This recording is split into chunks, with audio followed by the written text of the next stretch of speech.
يا لغتي عربية حسبي بأنك منطقي وبياني عربية ثم الوصوف تضيع في أوصافك فبك استباح الشعر يشدو أعذب الألحان. Bismillahirrahmanirrahim. Alhamdulillah wassalatu wassalamu ala Rasulillah wa ala alihi wa sahbihi ajmain. Amma ba'd.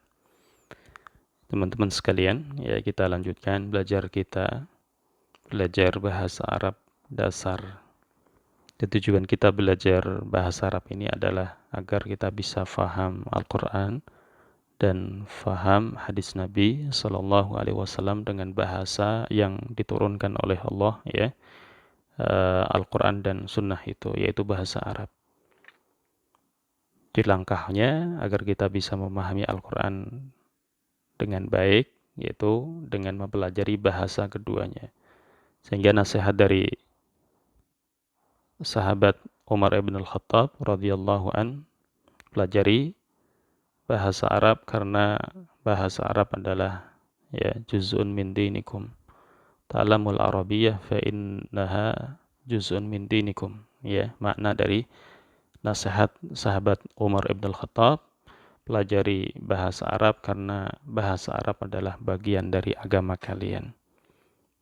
Kalau semua muslim bisa memahami Al-Quran dengan bahasa Al-Quran, tentunya umat Islam tidak tenggelam dalam kebodohan, tidak saling menyalahkan satu dengan yang lain. Kita lihat generasi sahabat dan generasi terbaik umat ini, mereka dalam beragama begitu bagus. Di antaranya mereka adalah sebabnya mereka dekat dengan petunjuk Al-Quran dan Sunnah Nabi SAW dengan memahaminya dengan baik. Baik, kita lanjutkan. Kita menggunakan silsilah ta'lim Al-Lughah Al-Arabiyyah. Ini jilid yang kedua, pelajaran nahwu. Dia bisa dengan buku-buku yang lain, tidak ada masalah karena buku sangat banyak sekali. Tapi kita kali ini menggunakan silsilah ta'lim Al-Lughah Al-Arabiyyah. Baik, kemudian kita lanjutkan. Kali ini adalah pertemuan kedua dari pelajaran yang keempat.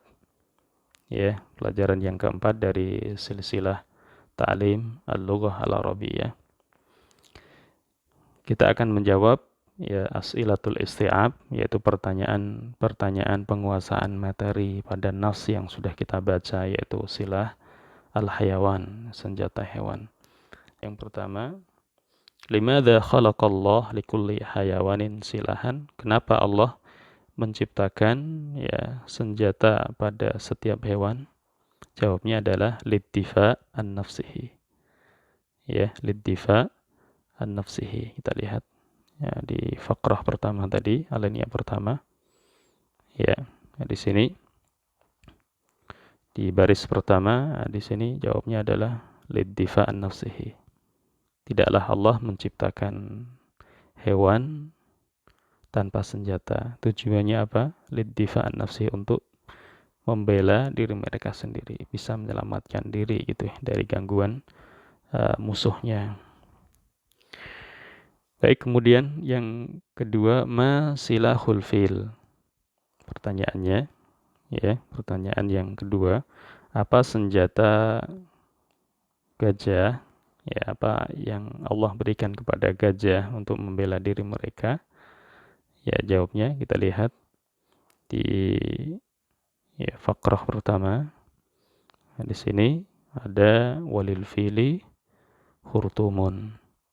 Bagi gajah belalai, yaitu yang dimiliki oleh gajah adalah belalai untuk menyelamatkan diri, untuk mencengkeram musuhnya, untuk menjaga diri dan seterusnya, yaitu dengan belalai tersebut. Kemudian pertanyaan yang ketiga, ma silahul asafir? Ma silahul asafir, apa senjata burung-burung kecil tersebut? Apa senjata yang dimiliki oleh burung-burung kecil? Ya, jawabnya di fakrah kedua ya. Fakrah yang kedua. Di sini jawabnya ya, dia mampu terbang dengan cepat sehingga dia bisa menyelamatkan diri. Ya, senjatanya ini yang Allah berikan. Annaha tastati'u an tatira bisur'atin. Senjata yang Allah berikan kepada burung kecil tersebut adalah mampu terbang dengan cepat. Ya. Kemudian pertanyaan yang terakhir ya. Madza taf'alu an-namlatu hinama yamshil filu ala auladiha? Apa yang dilakukan oleh semut ketika sini ya, ketika ada gajah yang berjalan ya, menginjak-injak anaknya, apa yang dilakukan oleh orang tua semut tersebut? Ya, yang dilakukan jawabnya adalah di sini ya, jawabnya mana tadkhulu fi udunihi, ya, tadkhulu fi udunihi. Nah, di sini intinya di sini bahwa semut tersebut masuk ke telinga musuhnya atau bagian apa saja sebetulnya, cuma di sini yang bisa menyakitkan ketika ada kasus gajah yang besar masuk ke kampung semut dan nginjak-injak anak-anak mereka, dan senjata yang mereka lakukan adalah menggigitnya. Di antaranya yang dilakukan adalah menggigit area-area sensitif juga kita ya, telinga dan seterusnya itu. Itu balasan atau belaan untuk mereka sendiri. Mungkin kita nggak sengaja menyakiti atau sengaja menyakiti, maka semut bisa melawan. Sama juga ketika gajah tersebut menyakiti anak-anaknya, akhirnya mereka juga melawan. Baik, ini adalah asilatul isti'ab ya. Bagian yang kedua, mungkin sampai di sini. Insyaallah kita lanjutkan mulai pengkajian pengkajian nahwunya tentang macam-macam huruf. Sebelumnya nanti kita kaji dari cerita itu, huruf-huruf apa saja yang ada di cerita itu, kemudian diambil kaidahnya. Demikian ya pada pertemuan yang kedua ini, semoga bisa difahami. Ya, semoga kita bisa memahami Al-Quran dan Sunnah Nabi dengan bahasa Arab dengan baik. Wassalamualaikum warahmatullahi wabarakatuh.